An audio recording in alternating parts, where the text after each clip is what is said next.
Shalom à tous et à toutes. Alors, Parasha Mishpatim, on va voir ensemble comment on peut transformer l'attribut de rigueur, la Midat Hadin, en Rachamim, en miséricorde.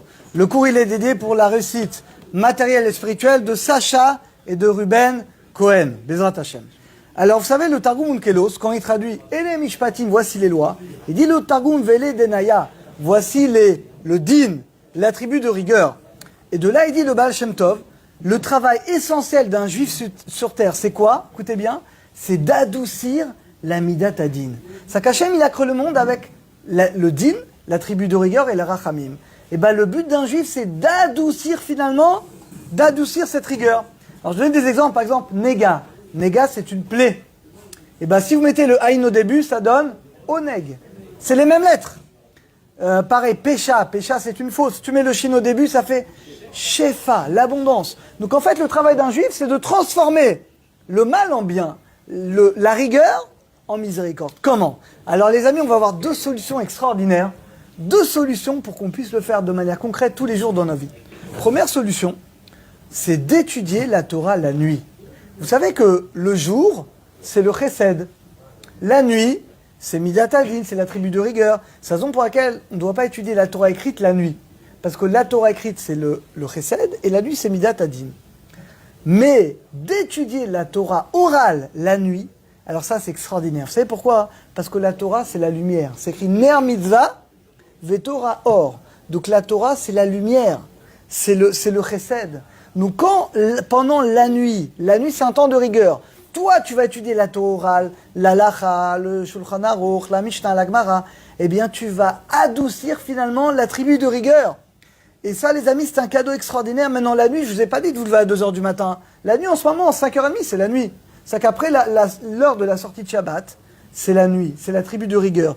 Toi, tu étudies la Torah, en particulier la Torah orale, et bien finalement, tu adoucis la Midat Hadin, tu adoucis l'attribut de rigueur. Deuxième manière, et regardez ce que dit le Baal Shem Tov, extraordinaire. On sait bien que l'attribut de rigueur, quand on dit Midat Hadin, ça fait penser à quoi? Les épreuves de la vie.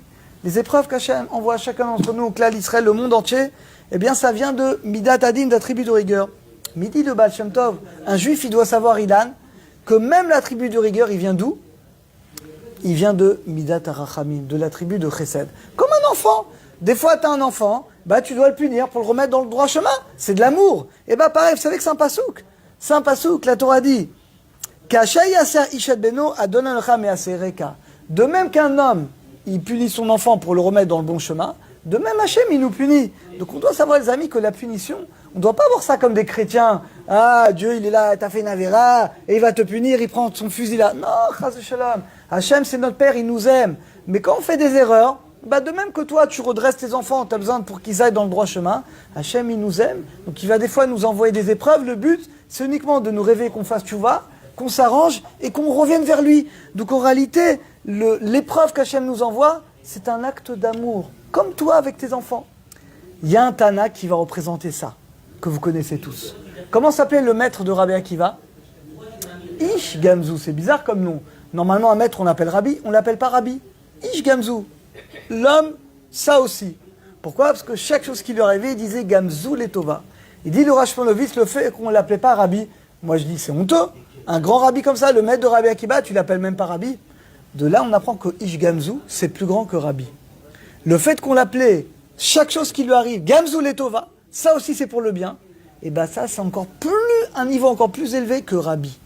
Même que Rabbi Akiva, c'était le maître de Rabbi Akiva. Chaque chose qui lui arrivait, ce Rav, chaque chose, même la pire, il disait Gamzu Letova. Il avait bémet l'emouna, que ça venait d'Hachem, c'était un acte d'amour. Il y a une histoire qui va illustrer tout ça.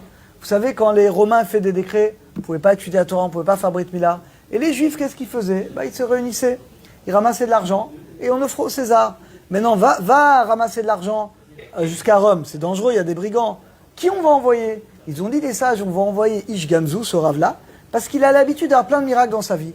Donc voilà quoi, un vieux rabbin de je ne sais pas quel âge, il part avec une valise remplie d'or, vous imaginez des millions de dollars, pour soudoyer le César de l'époque.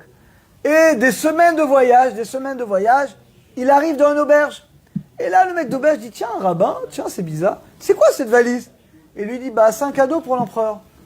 Ouh là là, donc il comprend l'aubergiste que Goy, ouh là là, il y a plein d'or dedans. La nuit, pendant que le ravi dort, il prend la valise, il prend l'or et l'argent, et il remplace, il met de la terre. Le lendemain, le ravi, il n'a rien vu, il arrive devant César, il dit, voilà mon cher César, on t'a amené un cadeau au nom de tous les juifs de la diaspora. César, il ouvre, il voit de la terre. Il dit, quoi, vous moquez de moi? Pendez-le. Il le condamne tout de suite à mort. Imaginez, c'est vous, Gamzou, qu'est-ce que vous faites dans ce cas-là? Qu'est-ce que tu fais? Tu pries, tu pleures, tu fais Shema Israël. Non, c'est ce qu'il dit. Qu'un grand sourire. Gamzou, les Tova. Tu veux me tuer?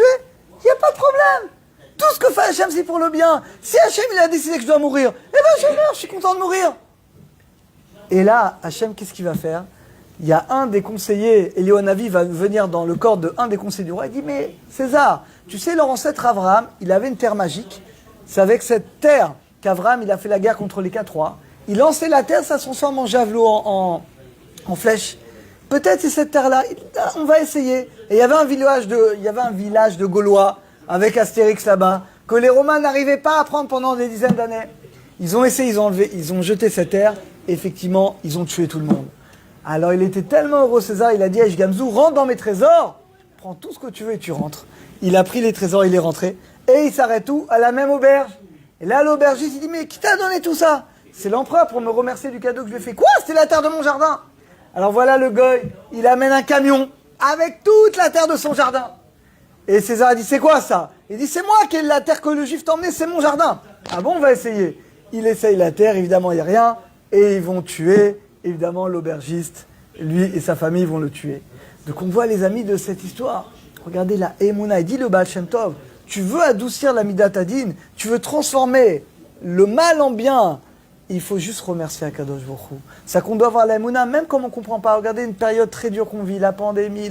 On vit une période, Bémet, qui est très difficile pour tout le monde à tout niveau. Peu importe, tu dis Hachem, moi je te remercie.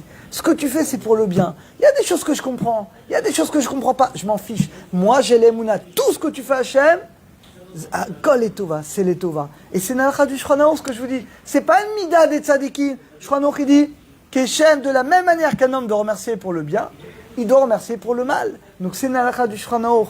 Donc en tout cas, grâce à ça, grâce au fait qu'on remercie Hachem pour les épreuves, eh ben on montre qu'on l'aime, qu'on croit en lui comme un fils. Imagine, tu punis ton fils, il vient te voir, papa, t'as bien fait de me punir, je te remercie. Qu'est-ce que tu fais? Bah, tu lui enlèves la punition, il a compris. Eh ben nous c'est pareil. Donc qu'on ait le mérite, par le mérite qu'on remercie à Akadosh Baruch Hu de tout ce qu'il fait, eh bien nous également, on voit se transformer le din en rachamim, l'attribut de rigueur en miséricorde, et qu'on voit que tout le mal apparent, eh bien se transforme en bien. Shabbat Shalom à tous.